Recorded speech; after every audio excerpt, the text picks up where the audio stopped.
Courageous conversations have nothing to do with being nice and everything to do with being kind, gentle, and loving. Scott Hughes of the United Methodist Church's Discipleship Ministries asserts that engaging in structured dialogues of learning or courageous conversations could create space for the most radical hospitality of all, a place of deeper and more welcoming community within the church.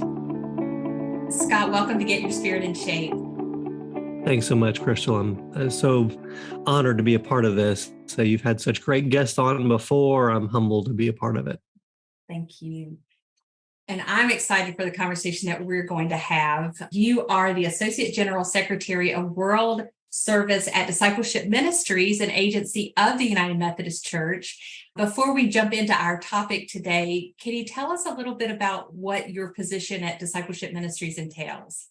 Yeah, it's a good question. I'm honored to serve as the Associate General Secretary, which means I am the Associate General Secretary for the World Service side of Discipleship Ministries. The other half is the upper room. And so Kimberly Orr serves as the Associate General Secretary and Publisher for the upper room. And then I get to be the AGS for the World Service side. And our task, our mission is to resource and equip and challenge and support local church and annual conference leaders in their task of making disciples. And we do that through our website, umcdiscipleship.org, through the many events that we do. We've got Youth 2023 happening. We've got Wesley pilgrimages. We've got all sorts of events that we do as well, training events, partnering with annual conferences, whether it's about fresh expressions or helping to train youth leaders or children's pastors, or just a whole host of things that we get to do to help churches and annual conferences make disciples, which is such an honor and privilege to do. So that's a very, very small slice of what I get to do. Well, it's a huge job, tens of thousands of United Methodist congregations throughout the world. And the role that the agency and your role plays in that is just so vital. So thank you for your ministry with that. And thank you for taking the time today to talk to us. You have created a curriculum. It's a few years old now, called Courageous Conversations. And you were recently featured on Discipleship Ministries' Out of the Ashes webinar series that spoke about, that webinar series was about the season of disaffiliations that the congregation or that the denomination is going through. And your specific episode talked about courageous conversations in this time of grief and some, divisiveness. And so I want to kind of continue that, talking on that topic about having courageous conversations, how to have them, why we need to be willing to have them, and how courageous conversations or difficult conversations can be a part of welcoming or be a part of radical hospitality within the church. So to get started, how do you define courageous conversations? Yeah, it's a great question. When I do trainings on this, I have a one-sentence summary. Courageous conversations are structured dialogues for learning. And when I do training, I go through each of those words, structured and dialogue and learning. To me, it's very much about leaning in and learning from one another. When I began the Courageous Conversations project in 2015, if you think about the world in 2015, this was well before COVID, obviously, but also the partisanship that we see now has not quite taken to this level that we see now. And so it very much was about me asking the question. At the time, my title was Director of Adult Discipleship. How do adults learn? And in the process of my own learning, I came across things like questioning assumptions and how we learn in conversation with others. And so the Courageous Conversations Project is really a toolbox of resources to help churches have meaningful learning experiences around any topic. They can be social issues, but oftentimes difficult conversations are about worship services and difficult conversations about the pastor and SPR staff-related issues. So it can really be about anything. It goes to my hope and dream for churches is that they would be learning communities. you asked about, how this goes with radical hospitality. My hope would be the world would look to the church and see a community that disagrees on things, yet embodies a love toward one another. Right. And that's the dream I have for churches, is that we could model for the world what it looks like to disagree and yet love one another. And I live in an ideal world sometimes, but that's what I hope and envision for the church. And I do believe that's part of what God would have for us. So I don't think I'm making it up on the fly. No, and the timing of that series, it almost seems now prophetic, doesn't it? We were going to need it so much more than you even knew we were going to need it. I had no idea where the world would go and what would happen. I mean, I foresaw it initially being sort of a limited time project, and it has continued on because the need is there. The need's always going to be there in a sense. I think I've learned that more, is just how bad of listeners we are and how much we need structure to really help us to learn from one another and lean in. I heard in a previous episode of this, someone used a phrase that I like to use as well, and that is the posture of curiosity. How do we lean in, not with an ear for what are you saying that's wrong, not in a way of debate, but in a way of dialogue? What can I learn from you? How do you see the world differently, and how might I learn from that? Scott, why do you think it's difficult for us to have courageous conversations, maybe in general, but especially in the church? I think there's a few reasons. One is just a baggage that we carry in when it comes to a difficult conversation. Perhaps we didn't learn from our families of origin how to engage conflict well, right? So we bring that with us. I think, two, we often see the church as a safe place. And I mean that in the way I'm using it this time is sort of in a negative sense of we're nice to each other, that Christian niceness, as if being nice is one of the fruit of the Spirit. And it's not, right? Kindness is, but I would distinguish that from niceness, right? We can be kind to one another as we engage our differences. And so I would hope that the church would learn to lean into those differences and begin to model a different way of engagement, even when it's difficult, even when we don't want to, right? Because one of the things I talk about in the trainings that I do is when we come across an opinion, a perspective that's different from our own, what happens to us neurologically is blood drains from our brain into our hands and our feet. We are physiologically ready to fight and to flee. We are not in position to learn. So how do we have structures that help us learn better ways of listening, that sort of force us to listen? Most people think they're better than average listeners, and people also think they're better than average drivers. And if you've been on the streets, you know that's just not true. And number one, statistically, most people can't be above average, right?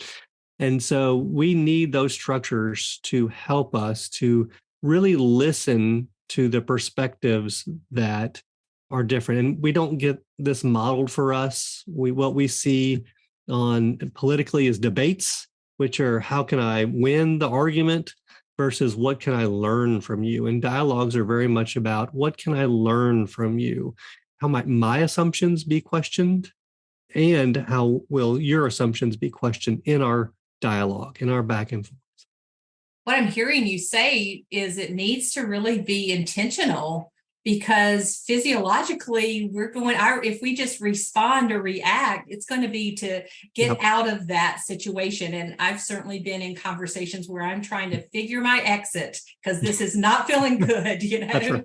So, right. So I hear you talking about how we need to kind of intentionally say, I'm going to stay here, I'm going to listen, I'm going to be open. How in the world where's the starting place to how we would engage in being that kind of listener? Yeah. So to give a little personal add to this, I say that I'm a professional conflict avoider because I've been to counseling over it. I have been to counseling over my own issues of avoiding conflict.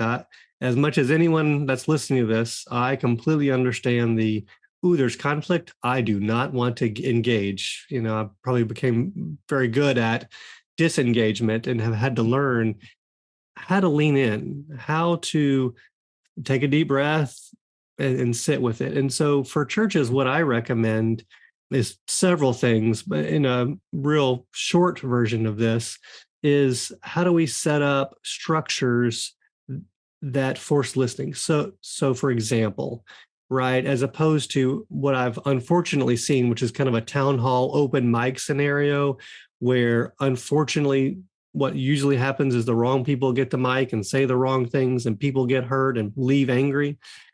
It's usually much more smaller conversations in twos and threes, and then also times in fours and fives and sixes, and then times of larger group, but then, very restrained, answering specific questions.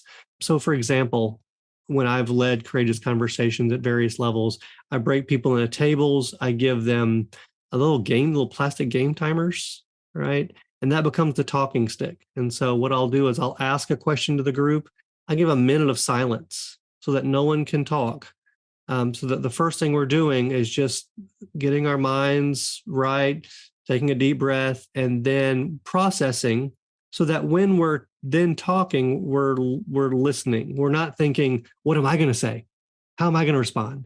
We can be better listeners. And then when it's that little thing I like about the little game timers is, the only person with the game timer can talk, but it gives an end to when they can talk. Right? Some people like me will tend to say less, and there's other people who tend to say more. Right? And so when we give a limit to here's how long you get to talk, and then you've got to pass that on to someone else, it reinforces listening. So, and we need that. We need that reinforcement of listening. So that's one of many ways to do that. I really like that because I've certainly been in small groups where, as you said, people will dominate. I've been the person to dominate before as well. But but what I also hear you talking about is you really need that there's a relationship element to this. Yep. Can you Very talk much so. about that just a little bit? Like how, I don't know, can this really happen with strangers, or do we need to already have some relationship? Should there be some trust with one another? Yeah, that's a great question. So let me give two responses to that. I use the word dialogue intentionally, and part of dialogue is a leaning into the relationship. It should be about building relationship. Two, you mentioned trust, and how do we establish trust? Because you're right, it's really hard to have a difficult conversation with strangers. There's no trust there, and trust takes time to build. And so if you were to go on and look at the sample outlines that I provide for various conversations on our website, I usually try to begin with experience-based questions as opposed to knowledge-based questions so that we can build, we're all experts in our own relationships, easier to talk about. That helps build relationship.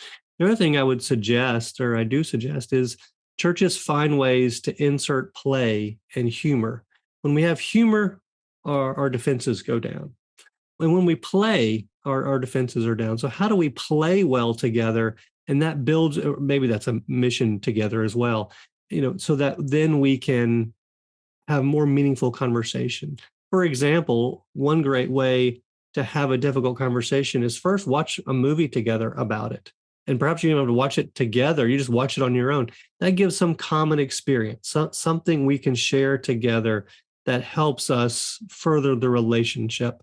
Otherwise, we just tend too often we come at each other based on political ideologies and rhetoric, really, as opposed to common experience, common language in a trust-filled relationship. And that's one of the reasons why I suggest to churches to do courageous conversations at any time, not just wait until there's a major crisis. Do it at any time because it builds trust. Someone else gave me this image, and I think it's really helpful. It's like a cauldron over a fire, right? And there's chemicals inside the cauldron. And once things get too heated up, boom, cauldron burst, right? Well, trust can be like the lining for the cauldron. The thicker it makes it able to handle more reactions, right? And so in congregations, how do we build trust so that when we come to difficult conversations, that's already established, right? So if it were me, how do we have less heated conversations at first, so that we can then and build the walls of trust to then get to the deeper, more difficult conversations. Kind of like getting your, maybe starting out with training wheels Exactly. and then building up to where you're on the bicycle. Exactly. Yeah. Well, I read an article in preparation for our conversation today. It was published by the University of Dallas, which is a Catholic school, and it listed 10 ways to improve our culture. And it kind of presented it in as if it were 10 commandments, kind of played off that. And one was love your enemy, like thou shalt love your enemy.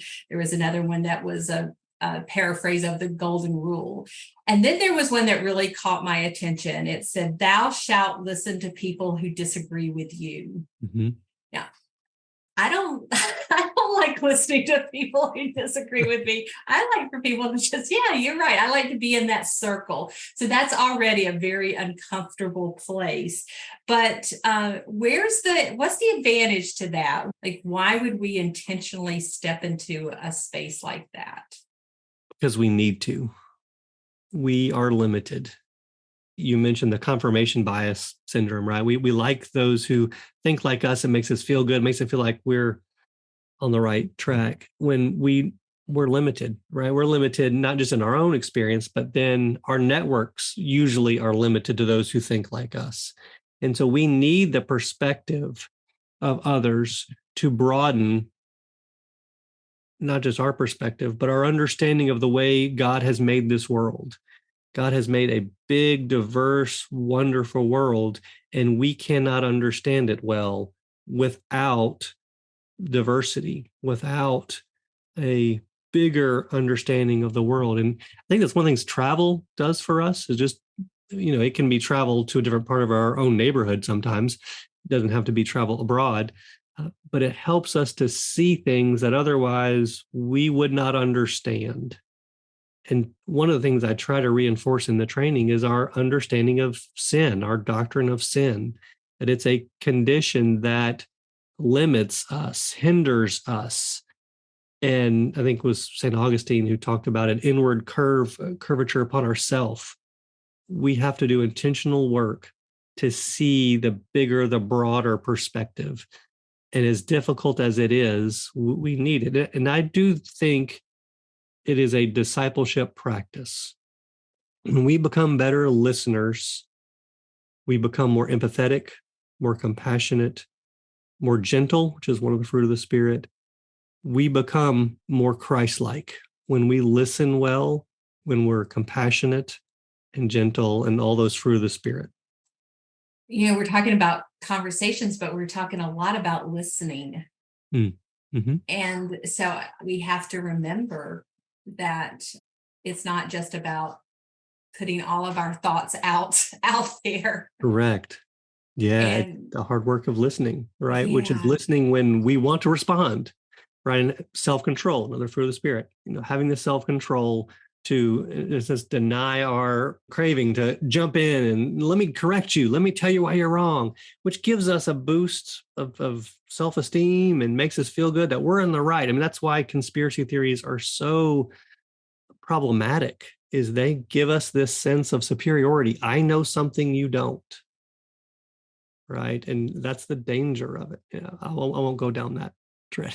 An interesting point I had not thought of. So for me, it seems easier, especially when meeting someone early on, people are very quick these days to share their thoughts. People seem to have no self-control about, well, this is what I think, in a very, confident way that sometimes can be disarming. But sometimes, especially at church, where these conversations are happening too, where people are freely sharing their not just theological beliefs, but their political beliefs. Yep. But it seems that it's polite to just stand there and nod, smile and nod. But what's the benefit to our churches? What's the benefit to our congregations and really to our relationships to choose to have these courageous conversations? One of the things I think I've had to learn is What kind of community are we going to be? What are we called to be? Are we called to be a community of niceness? Or are we called to be a community that embodies true peace and love and joy and all those fruits of the Spirit? And that's a much more difficult place to get to. And it requires that we move past the superficial and we engage things we don't want to, the difficult conversations. We're only going to have deeper community if we're willing to engage the disagreements, engage the conversations we'd rather avoid, and push past niceness to be the community God's calling us to be. That's difficult work. I do not present Courageous Conversations as the solution to anything. It is a tool. And my hope is it's a tool for churches to get to deeper community. You can't really love one another unless you're willing to push past the superficial into a deeper place of understanding. And understanding takes time and a willingness to be empathetic, to see from a different perspective. And that will not happen quickly. That's why when I talk about courageous conversations, I try to say, don't pretend this is going to be a one-time conversation. This is the first of many conversations. This is just one chapter in a long book of conversation after conversation. And sometimes there will be times where you just go, okay, that's interesting. And you recognize now's not the time for you to give your input, but just to say, okay, that's an interesting perspective. I'm not sure I completely agree with that. Right? Perhaps we can talk about this more later.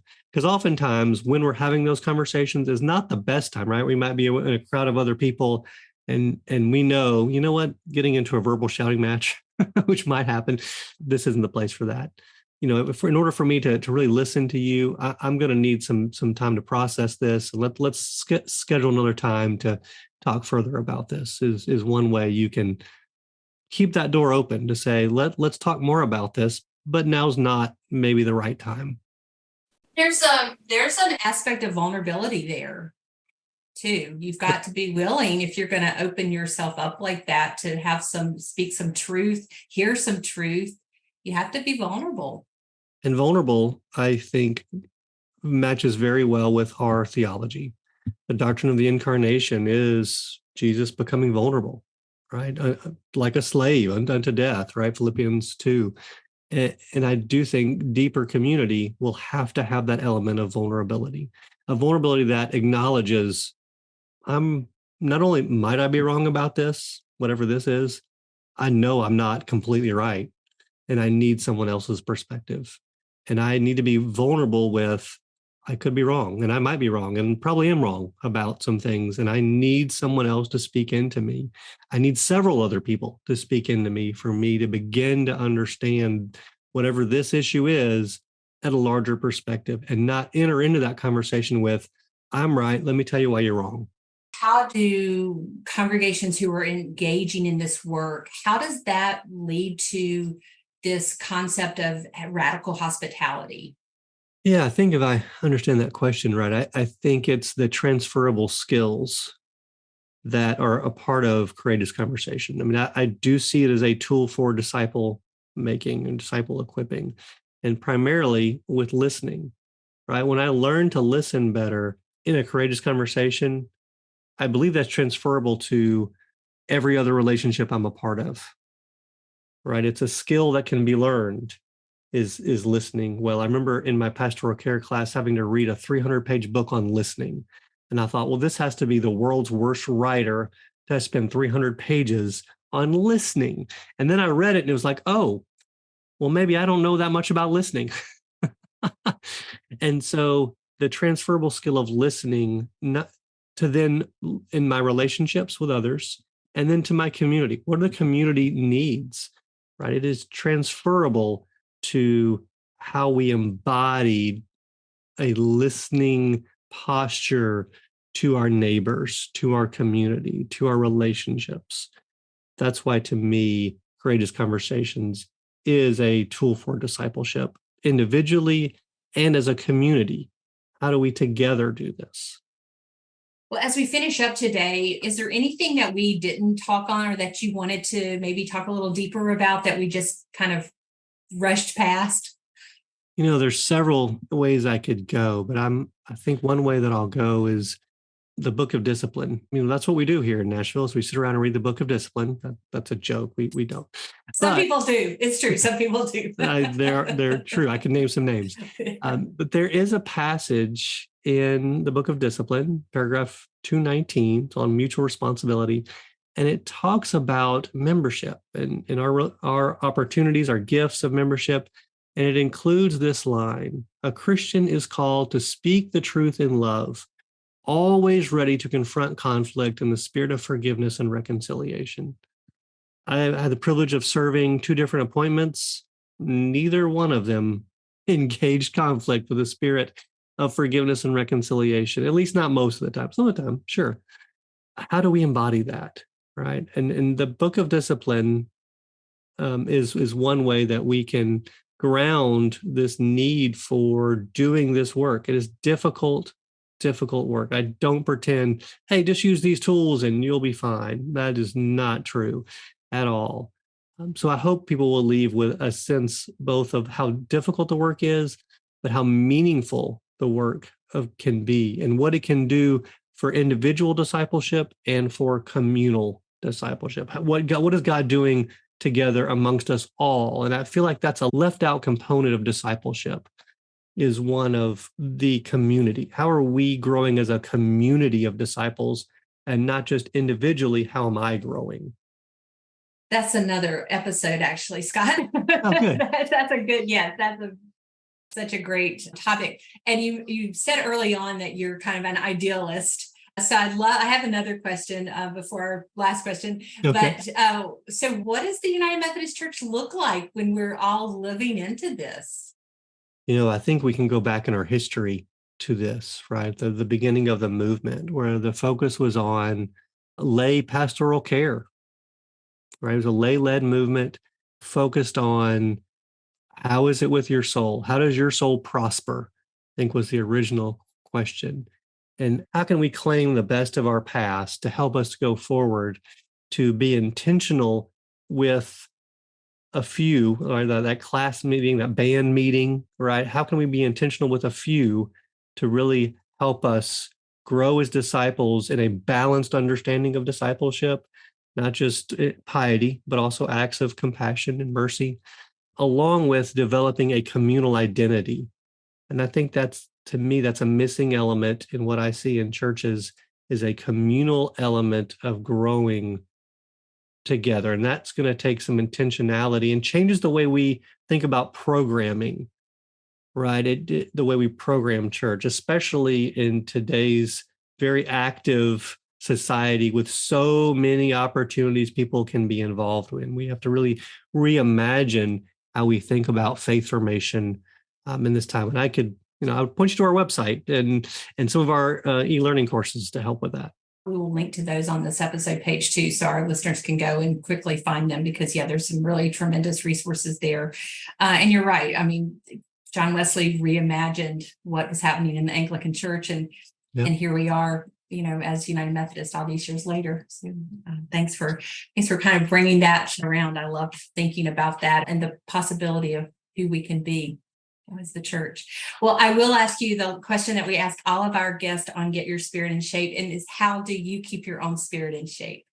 I'm thankful to have several ways, one of which is a covenant discipleship group by one of your previous participants, and Steve Manskar. I get to be with him, and that group challenges me and has helped me tremendously. That's one way. I'm also a part-time photographer, so you can see some of my pictures over there. I really enjoy photography because it slows me down. My mind tends to race a bit. I tend to talk too fast because I'm thinking too much, and photography slows me down. I have to think about, all right, well, what's my settings here? What's the mood I'm trying to create? So that's one way. And the other, I've pulled it up right here so you can see, is the Book of Common Prayer. I wish I could tell you I do this every single day. I will confess I'm not there yet, but striving towards that. the Book of Common Prayer helps me to pray things that otherwise I wouldn't pray. I talked earlier about how limited our imagination can be at times. And so using the Book of Common Prayer helps me, gives me a methodical way of praying for things that otherwise I wouldn't think about praying for. So that's one that I have leaned on and has been a tremendous treasure for me to remain in prayer and to grow in a much more methodical way with God. All of those are great ways to keep your spirit in shape. And our conversation today has just left me with a lot to think about. I hope it's left our listeners with a lot to think about of just how we can move forward and personally improve our ability to listen as we have conversations, and how that's going to benefit all of us in the church. So thank you so much for being here. What a pleasure. It's such a pleasure to be with you and to do the work we get to do as an agency to support, challenge local church leaders. Thank you.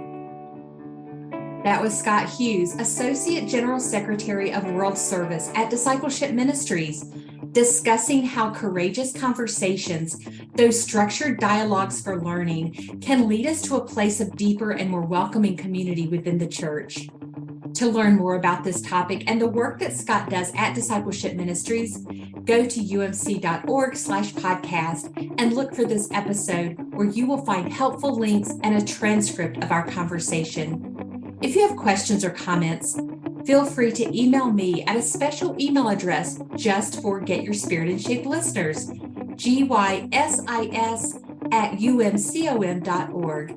If you enjoyed today's episode, we invite you to leave a review on the podcast platform where you listen. Thank you so much for joining us for Get Your Spirit in Shape. I'm Crystal Cavanis, and I look forward to the next time that we're together.